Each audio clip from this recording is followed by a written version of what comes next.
The story of Yu Menglong, reconstructed through fragments, silences, speculations, and indirect testimonies, has become an emblematic example of how certain events manage to escape institutional control and acquire a life of their own within the digital ecosystem. What outwardly began as a minor incident, the loss of a mobile phone, ended up evolving into a disturbing narrative marked by contradictions and shadowy areas that, far from dissipating, continue to expand. Citizens who followed the case, both inside and outside mainland China, perceive that behind the actor's disappearance, his years of forced isolation, and the opacity surrounding his death, there are deeper forces at work than what public statements have revealed. The starting point of this narrative labyrinth appears almost trivial. A misplaced phone, an ordinary object that under normal circumstances should have gone unnoticed, unexpectedly became the epicenter of a social and media phenomenon. At 12:18 in the early morning of October 23rd, a group of internet users, not organized by any formal institution but by the organic dynamics of collective interest, claimed to have located the signal of the device belonging to Yu Menglong. According to their tracking, the phone was active in a luxury residential complex in Chaoyang, the district that houses a large portion of Beijing's political, business, and artistic elite. Immediate unease emerged. How could a phone relevant to an investigation, presumably in official custody, appear in the hands of unauthorized individuals in an enclave frequented by people with access to strategic positions? The identified complex, Sanglin Sira, is not an ordinary residence. According to public records, it was built by Beijing Zhonglian Estate, a subsidiary of China Electronics Corporation, a central-level state enterprise linked to highly sensitive technological sectors. Its residents, according to various open sources, include senior officials, consultants in the audiovisual industry, managers of state projects, and individuals with cross-cutting connections throughout the capital's bureaucracy. The mere presence of the phone in such a place imbued the case with symbolic weight that did not go unnoticed. It was not merely a lost object. For many, it was an involuntary signal that the actor's environment was more deeply entangled with structures of power than previously assumed. Within this complex framework, the name that emerged forcefully was that of Jiang Yan, the person under whose name the number linked to Yu Menglong's phone was registered. Users on collaborative verification platforms gathered information about her: studies at the Guangdong University of Finance and Economics, experience as an instructor in audiovisual directing, and ties to Tianyu Media, a company that worked closely with Hunan Television. This detail revived collective memory. In 2013, during Happy Boys, the most influential talent show of that season, Yu Menglong reached the top positions before signing a contract with that same company. For some, this marked the moment when his professional life took an unexpected turn, a shift whose depth would not become evident until years later. Citizen investigations discovered that Jiang Yan also appeared as the executive director of Beijing Gold King Vision Film and Media Corp. Limited, a company whose shareholder structure raised additional questions. While she owned 1% of the capital, the remaining 99% belonged to Zhang Lihua, its legal representative. The company's tax address, again located within Chaoyang, reinforced the sense that the pieces of the puzzle all orbited around the same geographic, social, and political center.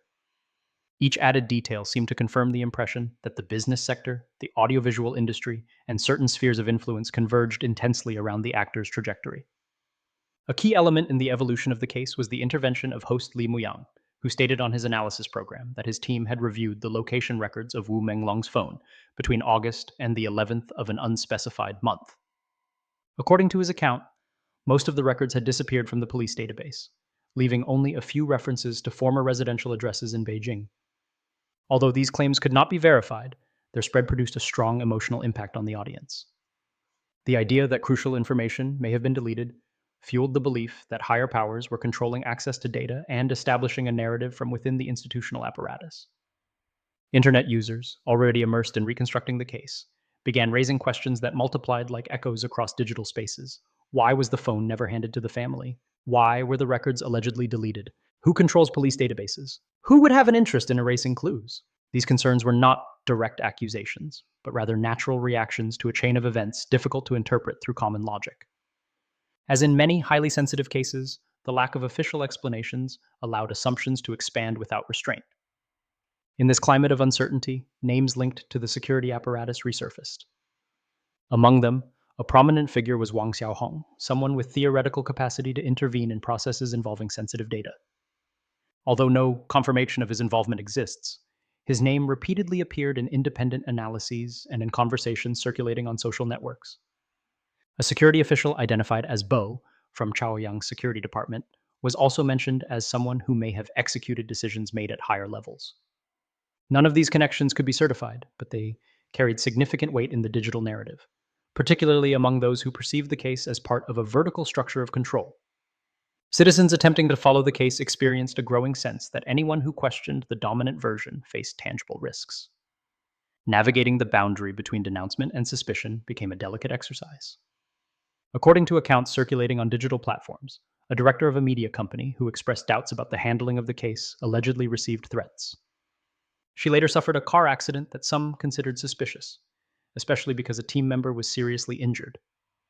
These events, though lacking independent verification, reflect an emotional climate in which a substantial portion of the public perceives a zone of danger surrounding the case, whether real or imagined.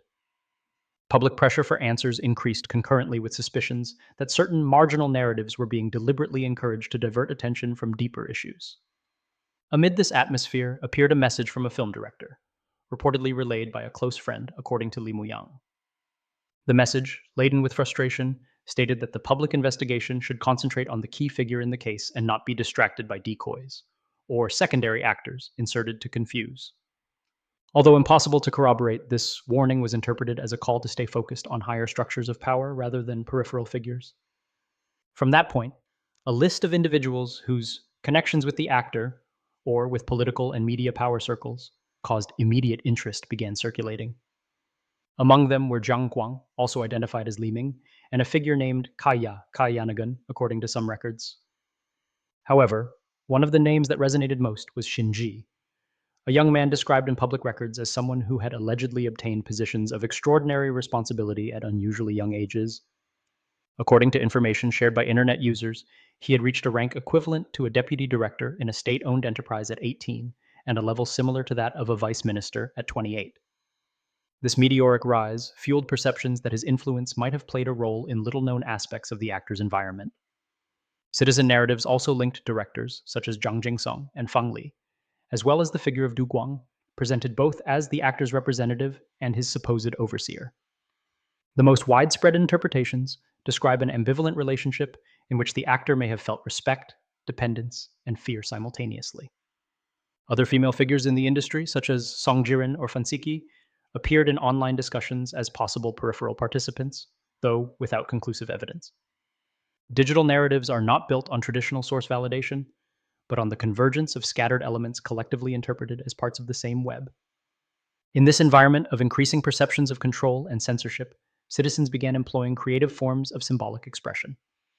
One method drew particular attention: the use of food delivery apps to send messages printed on order tickets to government buildings or official entities. With phrases such as "Justice for Yu Menglong," these notes became an alternative channel of silent protest. It is significant that shortly after this practice gained popularity, several apps removed or restricted the option to write personalized messages in orders. For many citizens, this technical modification was interpreted as a sign that even minimal gestures were being monitored and limited. This first stretch of the story shows how a case that might have remained on the margins of public attention ended up becoming a cross-cutting phenomenon that revealed deep tensions between citizen perception, power structures, the entertainment industry, and institutional control systems. The second layer of this complex narrative emerges when examining the 3-year period during which Yu Menglong practically disappeared from public life. Understanding what occurred between 2020 and 2023 is essential to deciphering the perception constructed around his figure. From the outside, that interval appeared as a voluntary retreat, a temporary withdrawal from the media environment to focus on educational work in rural regions of Yunnan. Some leaked publications, possibly issued by his professional circle, claim that the actor taught classes, collaborated on social projects, and participated in donations to disadvantaged communities. However, these statements were never accompanied by clear documentation or verifiable direct testimonies. For some commentators, the charitable retreat explanation seemed insufficient. Dai Yu, one of the most vocal independent analysts, emphasized that the actor's contract with Tianyu Media made it difficult for such a prolonged absence to occur without a formal explanation. In such a tightly controlled sector as mainland China's entertainment industry, where every public appearance is meticulously scheduled and visibility is a commercial asset, long-term inactivity by an artist rarely goes unnoticed. This observation gave rise to theories suggesting that the actor's disappearance served purposes other than those officially stated.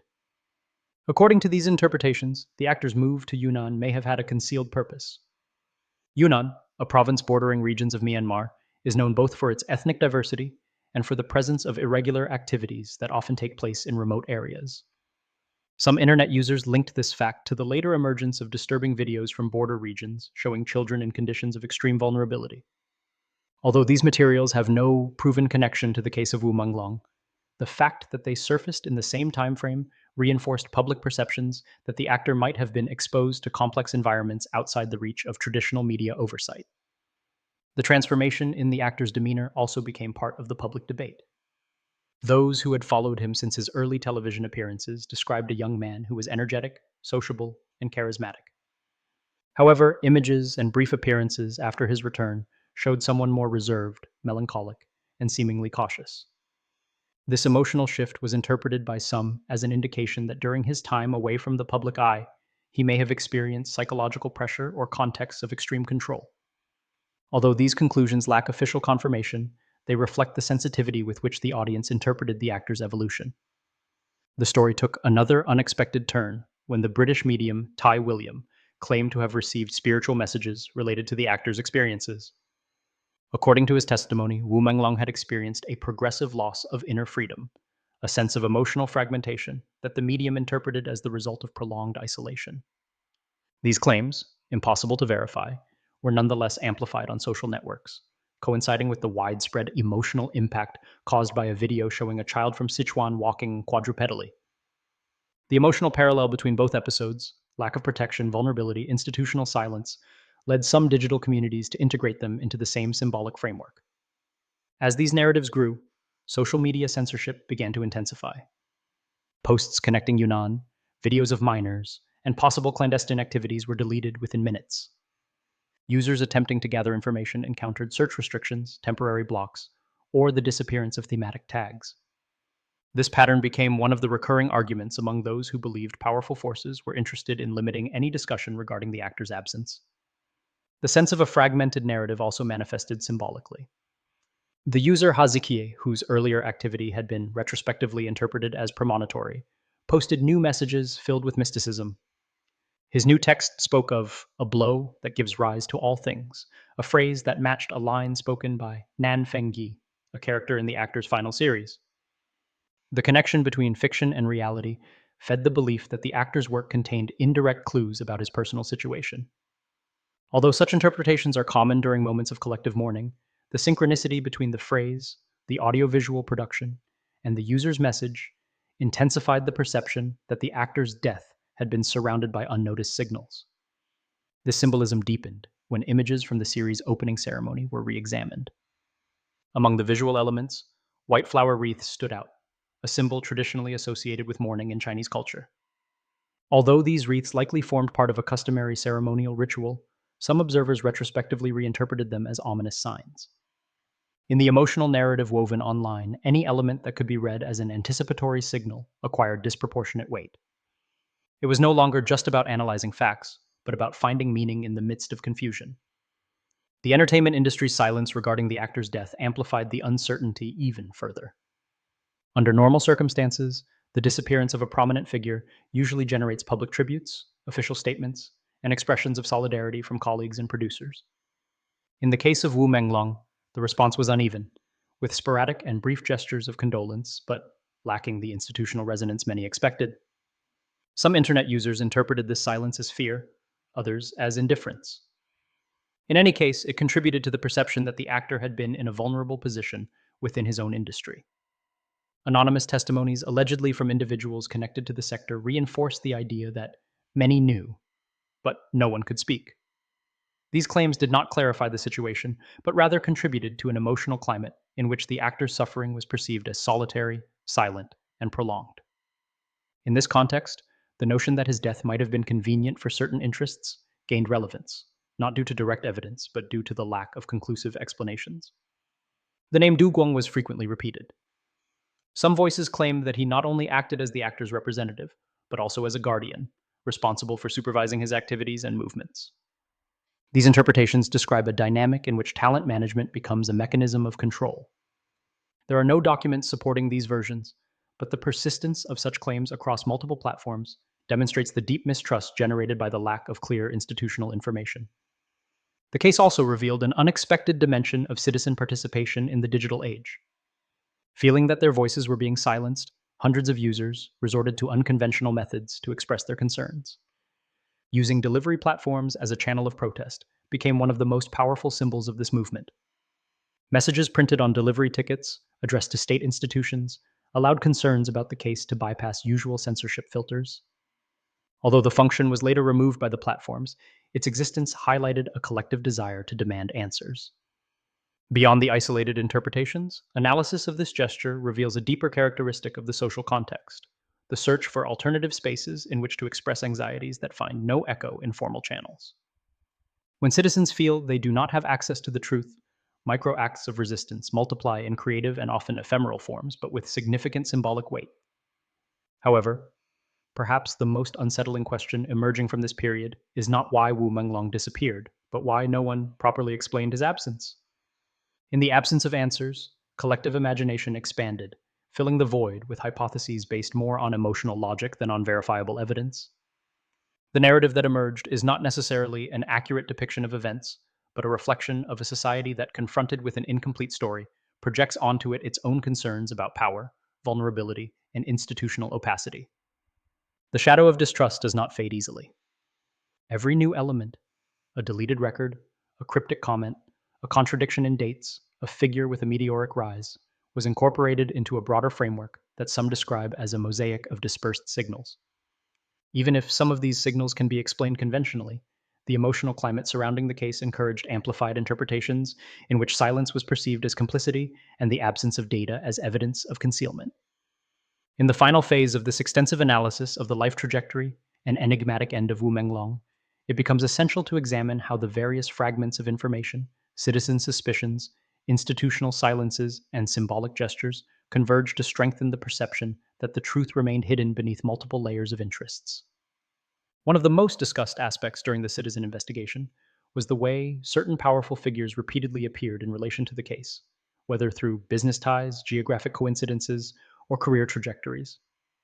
Among these mentions stands the name of Shinji, whose meteoric rise within state structures raised numerous questions.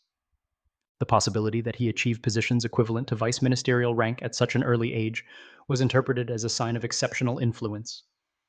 These circumstances led certain internet users to speculate about his capacity to intervene in the handling of sensitive information, or even to operate in environments where business, politics, and media control intersect. Other figures associated with the audiovisual ecosystem were added to this circle, such as producer Tran Jingsong, director Fang Li, and agent Du Guang. Each of them was mentioned in various digital narratives, attempting to reconstruct the network of relationships surrounding the actor. In some cases, these mentions stemmed from old posts, past interviews, or photographs shared years earlier. The audience, driven by the desire for coherence, reorganized these disparate elements until they resembled interconnected threads of a unified plot. Various interpretations claimed that the relationship between them exceeded conventional boundaries between an artist and an agent. Some comments suggested that the actor behaved with fear, that his daily freedom was restricted, and that certain professional decisions had not been made voluntarily. Although none of these claims could be verified, the persistence with which they appeared across multiple digital platforms reflected the audience's deep unease at the possibility that the actor may have lived in an oppressive environment. Simultaneously, growing distrust towards state bodies and media companies helped shape the narrative. The deletion of data from the actor's phone, the alleged removal of geolocation records, and the supposed manipulation of IP addresses were interpreted as signs of carefully executed cover-up. For some observers, these events represented a professional operation aimed at erasing any trace that might allow reconstruction of the actor's movements in his final days. For others, they simply reflected administrative shortcomings or opaque internal processes typical of complex bureaucratic systems. The connection between the phone and the Sanglin Sira residential complex generated particularly intense debate. That a device so crucial to the investigation purportedly appeared in an environment inhabited by high-level administrative figures drew the attention even of users who typically avoided speculative theories. The connection to Jiang and her background in the audiovisual industry and her ties to companies linked to the talent show where the actor once competed reinforced the idea of a restricted circle of individuals and institutions whose trajectories intersected suspiciously around the case. At this stage, the digital audience began dividing between those who believed that the accumulation of coincidences suggested causality, and those who argued that most associations lacked empirical basis. However, even those who opted for caution acknowledged that the absence of transparent official information made it difficult to dismiss alternative interpretations entirely. Another significant element that emerged during this process was the role of the digital community as a collective investigator. Unlike traditional cases in which news outlets lead data collection, the story of Yu Menglong was reconstructed primarily by ordinary users, independent analysts, and content creators. This dynamic generated a type of distributed intelligence, where each participant provided pieces of the puzzle, from business records to videos, screenshots, anonymous testimonies, and comparative analyses.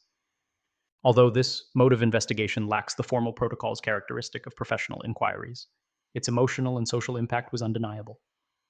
Within this distributed investigation, the creation of timelines became a key tool.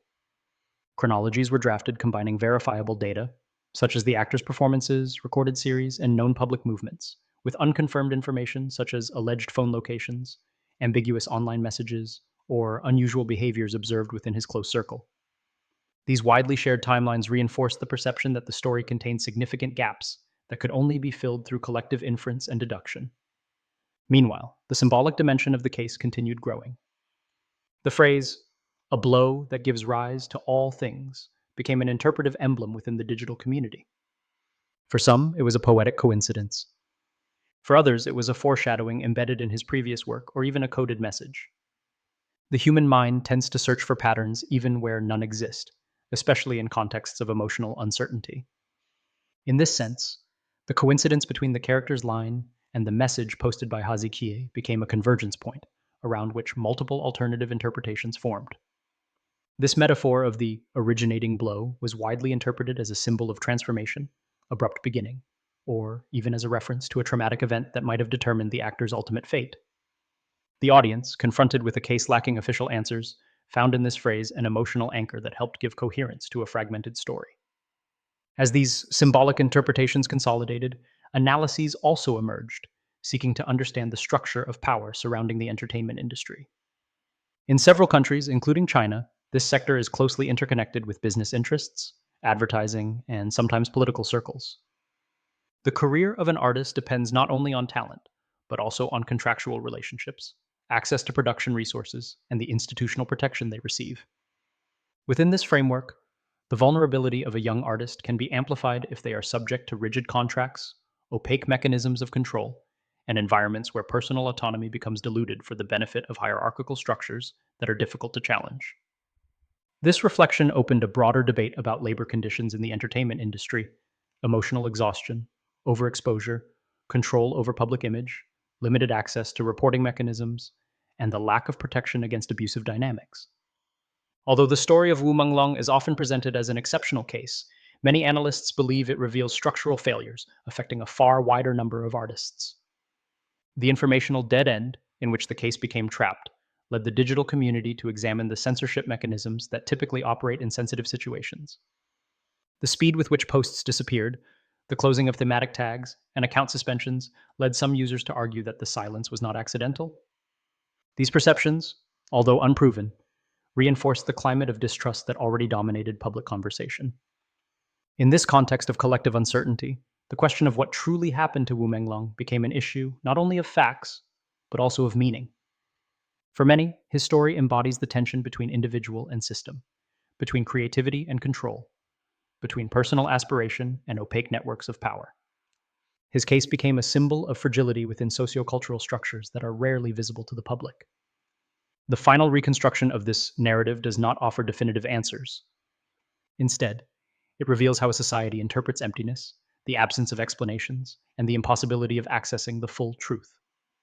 The actor's story thus becomes a social mirror reflecting the anxieties, fears, and tensions that permeate a highly regulated media environment and a public increasingly aware of the limits of institutional transparency. The most significant conclusion is that the story of Yu Menglong belongs not only to the realm of facts, but also to the realm of perceptions. And as long as the voids remain unfilled, the narrative will continue evolving, fueled by questions that have no answers.